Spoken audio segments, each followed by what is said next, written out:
Nestled in the rugged heart of the Cordillera Mountains, where mist drifts lazily over emerald-green terraces and rivers thunder through the valleys below, lies the land of the Kalinga. It's a place where the beat of gongs echoes the rhythm of life and the people live in harmony with nature's ebbs and flows. Among their many traditions, the custom of marriage stands out as a symbol of unity, strength, and family honor, a sacred rite that weaves the very fabric of Kalinga society. This is the story of Lagawi and Sumingay, a tale that happened many generations ago but is still told by the elders around the fireside on quiet evenings. It's a story of a love so profound that it changed not only the fate of two people, but also of their clans. It was during a Budong Peace Pact festival that Lagawi first laid eyes on Sumingay. This was no ordinary gathering, it was an event that brought together rival clans to reaffirm their alliances. Under the watchful gaze of the great mountains, warriors stood shoulder to shoulder, their chests adorned with tribal tattoos marking their feats in battle. Women, their hair flowing like the Chico River, moved with grace, balancing earthen pots and colorful woven baskets atop their heads. The air buzzed with excitement, the smell of roasted pork and chicken filling the village square as the gongs began to play. Young men and women, clad in their finest tapi and bahag, formed lines, swaying to the rhythm of the music in the tapaya dance. Sumingay stood at the center, her feet tapping the ground lightly, arms moving gracefully as she spun and twirled with unmatched elegance. She wore a headdress made of wild orchids and brightly colored beads, glistening in the evening sun. Lagawi, a young warrior from a neighboring clan, was transfixed. His eyes never left her as he stood amidst the crowd. He'd come to the festival to represent his clan, but in that moment, he felt drawn to her like the current pulls a leaf downstream. Sumingay, aware of his gaze, let her eyes meet his, just for a fleeting second. It was enough. In that single glance, something unspoken passed between them, a promise, a hope, a challenge.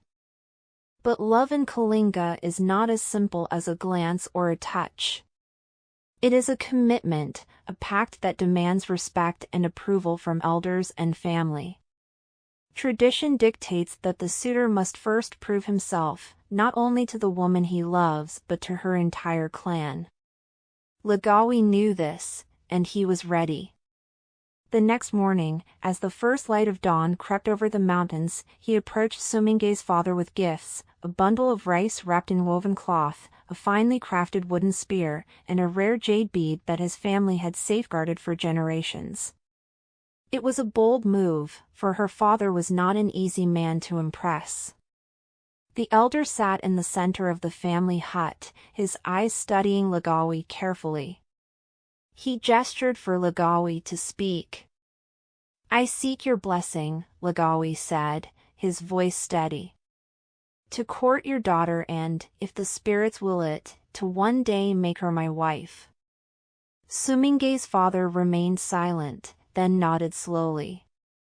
"Bravery you have shown, young one. But words are just wind. You will earn the right to court her through deeds." The challenge set before him was no ordinary task. He was to carve a pathway through the rocky hillside that bordered their fields, to make way for new terraces. It was a test of strength, patience, and perseverance. Lagawi did not flinch. "I will do it," he replied solemnly. For weeks, Lagawi toiled under the blazing sun, wielding his pickaxe with relentless determination. Each strike sent splinters of rock flying, the sound of metal on stone reverberating through the valley. The work was grueling, his hands blistered, and his body ached. Yet, he never faltered. He worked from dawn till dusk, stopping only when darkness swallowed the land. Sumingay watched from afar, her heart heavy with worry and admiration. Though it was forbidden for them to speak, she found small ways to show her support. Every morning, he would find a small gift near his tools, a carefully wrapped meal of sticky rice and dried fish, a woven headband to shield his eyes from the sun, or a simple flower. Each token was her silent encouragement, her unspoken words saying, "I believe in you." One evening, exhausted and sore, Lagawi paused to catch his breath. As he looked up, he saw Suminge standing on the ridge above, a silhouette against the setting sun. Their eyes met, and for a moment, it was as if all the pain and fatigue melted away. He raised his hand in greeting, and she smiled. It was enough to renew his resolve. With a deep breath, he turned back to the task, digging deeper, carving the path not just through the mountain, but into her heart. After 3 months, the path was complete. Lagawi's hard work and persistence had transformed the rugged hillside into a series of neatly carved terraces. Suminge's father inspected it carefully, tracing his fingers along the smooth edges of the stone walls. Finally, he turned to Lagawi with a nod of approval. "You have proven yourself worthy," he said. "You have earned my blessing to court my daughter." The betrothal ceremony was arranged soon after. Suminge's family gathered in their home, dressed in their finest attire. Her father, wearing the traditional bahag and a ceremonial headdress, sat at the head of the room, while Lagawi and his elders entered bearing gifts, more woven blankets, carved wooden utensils, and the finest pig they could find for the feast. Suminge and Lagawi were seated across from each other. As custom dictated, they exchanged small wooden carvings, a horse and a rooster, symbolizing loyalty and courage. It was the first time they were allowed to speak directly. "Your strength and patience are like the mountains," Suminge whispered shyly. "You honor me." "And your grace is like the river," Lagawi replied, his eyes soft. "It has kept me going, flowing through my dreams." But the journey was not over. A Kalinga wedding is a grand event, a spectacle that requires careful planning. For weeks, the entire village bustled with activity. Women gathered to weave the bahag wedding blanket, their fingers dancing over the loom as they threaded intricate patterns of red, black, and white. Men sharpened knives and prepared the livestock, ensuring everything was perfect for the grand feast. On the morning of the wedding, Suminge's mother dressed her in the finest bado, its rich patterns symbolizing fertility and strength. Her hair was braided and adorned with beads, her wrists jingling with brass bangles. Laga, too, was dressed in his warrior's attire, a proud feathered headdress crowning his brow. The ceremony took place under the open sky, at the highest point of the village where the ancestor spirits were said to dwell. Elders gathered, chanting softly as the couple approached.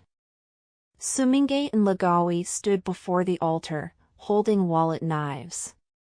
As the ritual began, they cut small nicks on their palms, letting a drop of blood fall onto the earth, a symbol of their bond with each other and with the land that would nurture their family. Their hands were then bound together with a strip of red cloth, the pinang. "From this day forth, you are united," the elder intoned. "Through storms and seasons, through harvests and droughts, may you walk together." As the sun dipped low, casting long shadows across the valley, the village erupted in celebration. Gongs rang out, warriors danced the salop, their movements fierce and proud. Maidens sang songs of love and hope, their voices rising high into the night. Lagawi and Suminge, their hands still bound, joined in the dance, moving as one. The villagers cheered and showered them with rice, a blessing of prosperity and happiness. Feasting and merriment continued long into the night, the flames of the bonfire leaping high as laughter and joy filled the air. Lagawi and Suminge's love story became a legend, a tale of perseverance, honor, and the unbreakable bond of tradition. Their story, passed down from one generation to the next, is still told in the villages of the Kalinga, a reminder of the power of love, patience, and the enduring spirit of the Kalinga people.